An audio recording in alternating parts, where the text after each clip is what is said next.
Audiolibros en 15 minutos. Suscríbete al canal y explora un nuevo libro cada día. Demi Moore tuvo una infancia turbulenta, marcada por la enfermedad y la relación de sus padres, que culminó en un accidente dramático. Demi Moore nació el 11 de noviembre de 1962, en el seno de una familia que nunca dejó de mudarse. En muchos sentidos, era la clásica historia estadounidense, una familia rudimentaria de clase trabajadora que luchaba día a día para hacer que las cosas funcionaran. Su padre, Dan, era vendedor de publicidad en periódicos, cuyo trabajo lo llevó a él, a la madre de Demi, Ginny, y a su nueva bebé Demetria de pueblo en pueblo. Cuando Demi tenía 5 años, le diagnosticaron algo llamado nefrosis renal, una afección potencialmente mortal de la que se sabía muy poco en ese momento. A los 14 años se había recuperado casi por completo, pero la enfermedad volvería a aparecer a lo largo de sus primeros años de vida. Incluso interrumpió sus estudios, lo que la obligó a perder un valioso tiempo de clase mientras seguía una rutina de tratamiento especial. De vez en cuando, sufría ataques aterradores que hacían que su cuerpo se hinchara. Si bien sus padres la amaban, eran solo niños, inexpertos y propensos a las peleas. Su padre también era un mujeriego en serie, y cada vez que su madre descubría una de sus aventuras, insistía en que se mudaran de casa para alejarse del problema, la otra mujer. De todos modos, la familia se mudaba a menudo debido al trabajo de Danny, así que la poca esperanza que tenían de una vida familiar estable se hacía añicos cada vez que él hacía trampa. Los primeros años de vida de Demi fueron una mezcla de nuevos comienzos y finales repentinos, nuevos hogares, nuevas escuelas y nuevos amigos. Finalmente, este ciclo de infidelidad y huida alcanzó a los padres de Demi. Una noche, cuando Demi tenía 11 años, escuchó una conmoción proveniente de la habitación de sus padres. Entró corriendo para ver a su madre dando vueltas y a su padre sujetándola.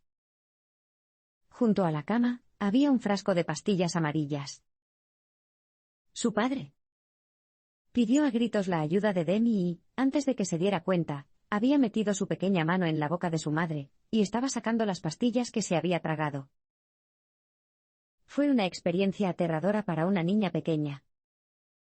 Pero el incidente le enseñó una lección poderosa: no se podía confiar en que sus padres la cuidarían. La infidelidad de su padre y el intento de suicidio de su madre le demostraron a Demi que sus padres no eran una base con la que pudiera contar, tendría que buscarla en otra parte. Un terrible incidente finalmente hizo que Demi se diera cuenta de lo sola que estaba Demi en el mundo. A mediados de los 70, los padres de Demi habían perdido el control, se peleaban constantemente y abusaban de muchos medicamentos recetados. Finalmente, decidieron separarse. Ginny llevó a Demi a vivir a un apartamento en West Hollywood, mientras que su padre se llevó a su hermano menor Morgan a vivir con él en Redondo Beach. Con la separación de la familia, la relación de Demi con su madre cambió mucho. Más que madre e hija, se parecieron mucho más a hermanas. Cuando Demi entró en su adolescencia, su madre le permitió un grado irresponsable de libertad. Básicamente, no había límites. Se le permitía acompañar a su madre a los bares, donde su madre se emborrachaba cada vez más, y coqueteaba con hombres hasta altas horas de la noche. Recordando cómo los hombres lascivos a menudo se detenían y les preguntaban si eran hermanas, Demi luego sospechó que su madre la había usado como una especie de cebo. Parecía que solo sería cuestión de tiempo antes de que sucediera algo malo. Una noche, en un lugar llamado Le Dome en Los Ángeles, conocieron a un hombre mayor llamado Val Dumas que era el propietario de un club adinerado. Se acercó a Ginny y Demi, y hablaron un rato. Dumas luego los invitó a ir a su restaurante, Mirabelle, en algún momento. Al final de la noche, cuando Ginny no pudo encontrar las llaves de su auto, Val las llevó a casa en su Mercedes. Poco después, Demi almorzó con Val en el glamuroso Mirabelle. Todo parecía bastante inofensivo al principio, y no se preguntó por qué un hombre de mediana edad querría pasar su tiempo con una chica de 15 años. Incluso comenzó a llevarla a casa con frecuencia desde la escuela. Sin embargo, después de un tiempo, Demi se dio cuenta de que algo no estaba del todo bien, algo relacionado con la energía que Val desprendía. Así que empezó a evitarlo. Un día, sin embargo, regresó a su casa y lo encontró esperándola. Dentro. Como no había nadie cerca que lo detuviera, la violó. La experiencia ya era bastante traumática, pero para empeorar las cosas, Dumas le preguntó más tarde, ¿qué se siente al ser prostituida por $500? La insinuación era que su madre había organizado todo el encuentro. Demi nunca sabría si esta terrible insinuación era cierta, pero sí sabía que Ginny era lo suficientemente irresponsable como para ponerla en peligro. ¿Cómo la hizo sentir? La hacía sentir huérfana. Una joven actriz alemana inspiró a Demi a dedicarse a la actuación. Mientras aún vivía con su madre en California, Demi conoció a una joven que tendría un profundo impacto en su vida. Durante un tiempo después de la separación de la familia, su madre alquiló un apartamento en un complejo con una gran piscina. Demi se paraba en su balcón, y miraba a los nadadores y a los adoradores del sol. Había una persona en la que se fijaba por encima de todas las demás. Nadar infinitas vueltas y broncearse durante horas era la chica más hermosa que había visto en su vida. Era la joven actriz alemana Nastasia Kinski. Resultó que se alojaba en el edificio de apartamentos de Demi y, con el tiempo, los dos se hicieron amigos. Nastasia había sido traída a Estados Unidos por el director Roman Polanski para que pudiera mejorar su inglés antes de aparecer en la película de Polanski, Tess. Demi quedó cautivada por Nastasia, que parecía totalmente segura de sí misma, y cómoda de una manera que Demi nunca había visto en una mujer antes. Nastasia no sabía leer bien el inglés, así que Demi la ayudaba con cada nuevo guión. Tras escuchar atentamente a Demi leerlas en voz alta, Nastasia decidiría cuáles perseguiría. Demi vio la seguridad en sí misma, la gracia y el poder de Nastasia, y decidió que quería todas esas cosas. Fuera lo que hiciera Nastasia, ella también lo haría. Eso significaba actuar. Si bien Demi no sentía un gran amor por el escenario, estaba dispuesta a hacer lo que fuera necesario para parecerse más a Nastasia. La actuación era en realidad solo una vía para adquirir las cualidades que poseía. Demi se preguntaba, ¿cómo hace esto Nastasia? ¿Qué tengo que hacer para llegar a donde está? Necesito un agente. Más tarde, cuando Demi comenzó a conseguir papeles relativamente importantes, fueron esas tardes que pasó leyendo guiones con Nastasia las que reforzaron su confianza como actriz. Observando de cerca a Nastasia, Demi había aprendido algo sobre el aplomo y la concentración que necesitaría si quería convertirse en una estrella. Había otra razón para su fascinación por Nastasia: ambas mujeres tenían madres que no eran capaces de cuidarlas. En el caso de Nastasia fue más extremo, de niña, había tenido que mantener económicamente a la suya. Los dos se unieron por esta vulnerabilidad compartida. Pero pronto, Nastasia abandonaría el complejo de apartamentos, y alcanzaría una gran fama. Demi no la vería hasta dentro de 20 años. Demi conoció a su primer marido muy temprano, luego consiguió su primer papel en una película. Cuando era adolescente en California, Demi solía ir a ver tocar a bandas de New Wave. Una noche, fue a ver a The Cats. Pensó que el cantante Freddie, con su mopa de pelo rubio y fibroso, tenía algo en él. Una intensidad. Pensó que si podía estar con alguien tan magnético, tal vez eso la haría también magnética. Fue a ver a la banda por segunda vez, y luego se coló entre bastidores para encontrarse con él. Pronto se enamoraron, y aunque ella tenía solo 16 años y él 29, Demi se mudó con él. En poco tiempo, acompañó a The Cats de gira, en un viejo Chevy Suburban que arrastraba un pequeño remolque con todo su equipo. Fuera del escenario, Freddie tenía una presencia mucho más tranquila que el cautivador artista que Demi había visto por primera vez. Era un minnesotano con raíces escandinavas, y una manera inexpresiva y estoica de igualar, un contraste total con Demi. Su dinámica funcionó bien. Durante un tiempo. Entonces, inesperadamente, el padre de Demi se quitó la vida después de un largo e infeliz período tras su separación de Ginny. Cuando llegó la llamada con la noticia, Demi y Freddie estaban sentados en la mesa de la cocina. Se echó a llorar, pero la respuesta de Freddie carecía de la empatía que tanto necesitaba. Su único consuelo era: no tiene sentido llorar, ya no hay nada que puedas hacer. Este elemento estoico de su personalidad ahora se sentía frío y distante. Sin embargo, Demi y Freddie se casaron en una pequeña ceremonia en Los Ángeles poco después. Sin embargo, no pasó mucho tiempo antes de que su floreciente carrera como actriz la alejara de él. El éxito de Demi llegó en dos ráfagas. Primero consiguió un papel en la telenovela diurna General Hospital. Luego hizo su entrada en el cine, con un papel central en Blame It on Rio. Protagonizada por Michael Caine, la película trataba sobre dos hombres que vivían en Río con sus hijas adolescentes, y un hombre tenía una aventura con la hija del otro. Para el rodaje, Demi tuvo que mudarse a Brasil. Mientras estuvo allí, sintió que había alcanzado la verdadera libertad y el éxito por primera vez. Salía de fiesta con el equipo de filmación la mayoría de las noches y exploraba Río durante el día. Como era de esperar, su escena final en Blame It on Rio la involucró volando en ala delta por un alto acantilado sobre el Océano Atlántico. En lugar de hacer doble acrobacia, se ofreció como voluntaria para hacerlo ella misma y se elevó, sin peso alguno, sobre las aguas azules. Cuando regresó de Brasil, la experiencia de la libertad la había cambiado. Sabía que quería separarse de Freddie. Demi desarrolló un grave problema de adicción justo cuando su carrera despegaba. Cuando Demi regresó de Brasil y terminó su matrimonio con Freddie, entró en un período oscuro. Aunque su vida estaba llena de actividades que conllevaban un éxito creciente, se sentía cada vez más sola.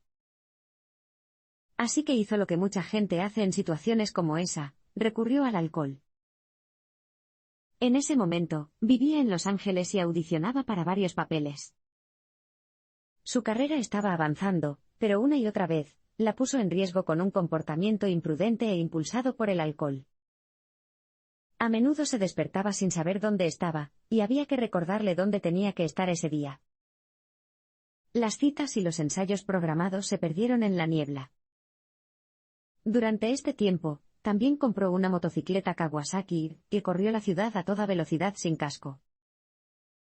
Este periodo turbulento coincidió con el inicio de la carrera de Demi como una de las principales estrellas de la pantalla. No pasó mucho tiempo antes de que la invitaran a leer para el papel de Jules en la película St. Elmo's Fire de Joel Schumacher.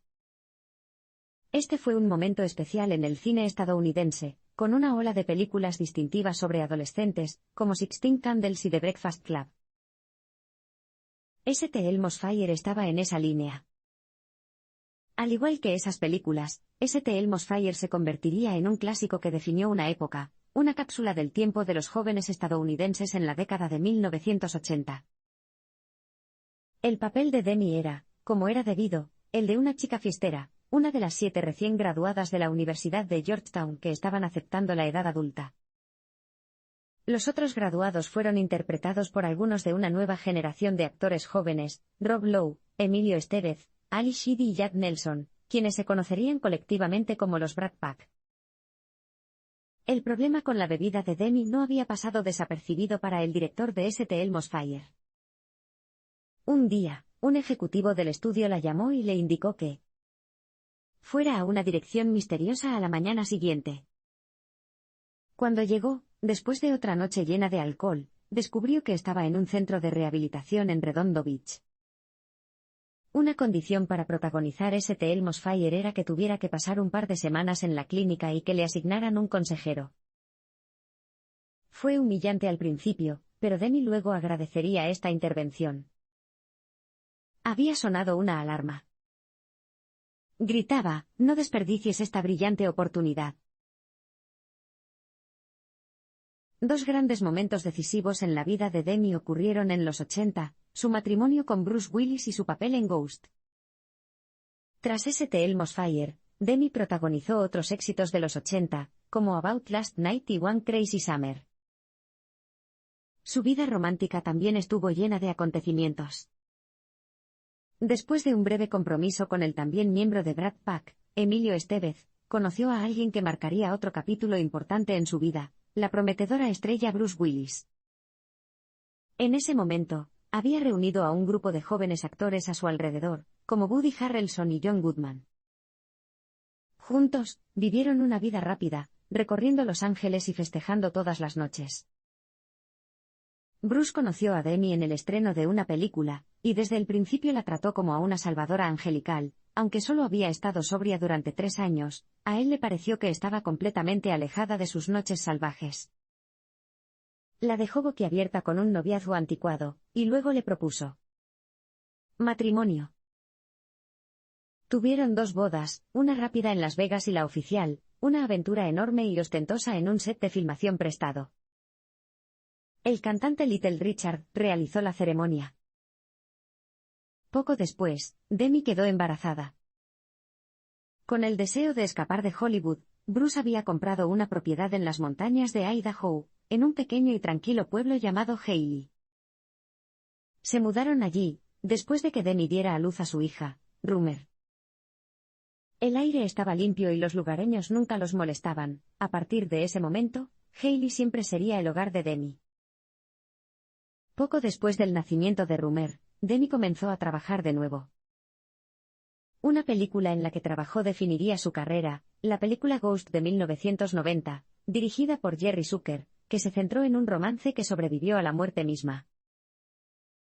Aunque la película se convirtió en un gran éxito, fue la filmación la que Demi encontró más satisfactoria. Había escenas que requerían una tristeza muy intensa, y le preocupaba no poder acceder a ese nivel de emoción, ya que lo había reprimido a lo largo de los años. Pero en el set tuvo un entrenador de actuación que le enseñó que podía conectarse con sus emociones respirando correctamente. Le enseñó que tendemos a contener la respiración cuando sentimos tristeza o miedo. Aprendió a prestar atención a eso, y a volver a localizar su propia vulnerabilidad. Le permitió procesar muchas de las cosas difíciles que había vivido, su infancia, su relación con su madre, la muerte de su padre. Al metabolizar estos diversos traumas, finalmente pudo dejar que formaran parte de su historia, en lugar de ocultarlos. Con Ghost, creció como persona. Demi Moore hizo 2 cosas que cambiaron las percepciones sobre el cuerpo femenino y el género. Cuando era una joven actriz de Hollywood en la década de 1980, Demi experimentó los diversos sesgos y suposiciones que afectaron a las mujeres que trabajaban en el cine. Por lo tanto, era apropiado que hiciera 2 contribuciones importantes al debate sobre el cuerpo de las mujeres y el género. La primera ocurrió cuando estaba embarazada de su segundo hijo, Scout. Aunque su matrimonio estaba sufriendo una especie de oscilación temprana, Bruce estaba teniendo dudas sobre el compromiso a largo plazo, concibieron un segundo hijo. Poco después del embarazo, le preguntaron a Demi si le gustaría aparecer en la portada de Vanity Fair.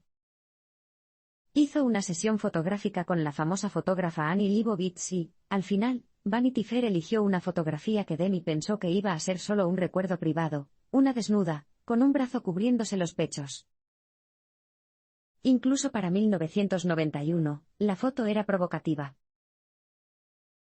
Demi se dio cuenta de que mientras la gente celebraba el anuncio de un embarazo y el nacimiento de un hijo, la mayoría de las mujeres escondían sus cuerpos mientras estaban realmente embarazadas. Fue como si un gran velo cayera sobre ellos en ese período intermedio. Respondía a eso mostrando el cuerpo femenino tal como era durante un embarazo, con toda su sensualidad restaurada. Cuando Vanity Fair llegó a los kioscos, hubo un alboroto. Algunos grupos lo llamaron pornografía repugnante, mientras que otros lo vieron como un paso liberador para las mujeres embarazadas. Al final, fue esta última opinión la que sobrevivió. Su segunda contribución importante se produjo cuando consiguió un papel en una película de 1997 llamada G. I. Jane. Esta es una historia ficticia sobre una mujer SEAL de la Marina que sufre una gran presión y abuso por parte de sus compañeros soldados, pero, contra viento y marea, lo logra. Para prepararse para este papel, Demi tuvo que someterse a un verdadero entrenamiento de los Navy SEAL. Esto supuso el régimen más duro que los seres humanos pueden soportar: correr, hacer flexiones, hacer marchas forzadas y pruebas de natación, entre otras cosas. No solo transformó su cuerpo, sino que también reconoció que podía hacer cualquier tarea tan bien como lo haría un soldado varón. Aunque la película iba a recibir una recepción negativa por parte de la crítica, Demi estaba orgullosa de su trabajo. Jane planteó preguntas importantes: ¿por qué las mujeres no deberían desempeñar funciones militares de élite? ¿Qué límites físicos separan a hombres y mujeres? ¿Cómo se trata a las mujeres en el ejército? Por estas razones, Demi valoraba esta película por encima de todas las demás. La relación de Demi con Ashton Kutcher parecía otra oportunidad de amor después de su separación de Bruce Willis. Demi y Bruce decidieron divorciarse en octubre de 2000. Después de 13 años de matrimonio y 3 hijos, sintieron que habían superado su relación. No fue hasta 2003 que volvió a conocer a alguien por quien se sentía tan atraída. Este era el actor de televisión de 25 años, Ashton Kutcher.